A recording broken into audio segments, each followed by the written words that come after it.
சின்னத் தவறு பெரிய பாடம். சின்னத் தோழர்களே, ஒரு சூப்பரான கதை கேட்கலாமா? இது நெப்போலியன் சக்கரவர்த்தியும் ஒரு சின்ன வீரனும் சம்பந்தப்பட்ட கதை. வாழ்க்கையில் தப்பு செஞ்சா என்ன பண்ணணும்னு இதுல தெரிஞ்சுக்கலாம்.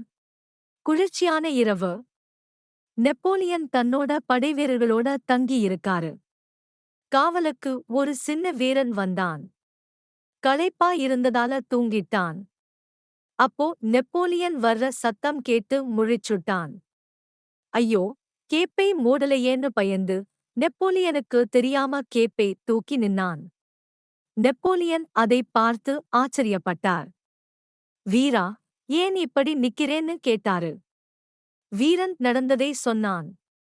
நெப்போலியன் சிரிச்சுட்டு, நீ தூங்கினாலும் விழிச்சதும் நல்ல வீரனா நடந்துக்கிட்ட. சுறுசுறுப்பா இருந்தா போதும்னு சொன்னாரு. இந்த கதையில இருந்து என்ன தெரிஞ்சுக்கிறோம்? தப்பு நடந்தா பயப்படாம உடனே அதை சரி செய்யணும். சின்னத் தப்பு செஞ்சாலும் அதை ஒத்திக்கிட்டு திருந்தினா பெரிய ஆபத்துல இருந்து தப்பிக்கலாம். முயற்சி செஞ்சா எல்லாம் முடியும்.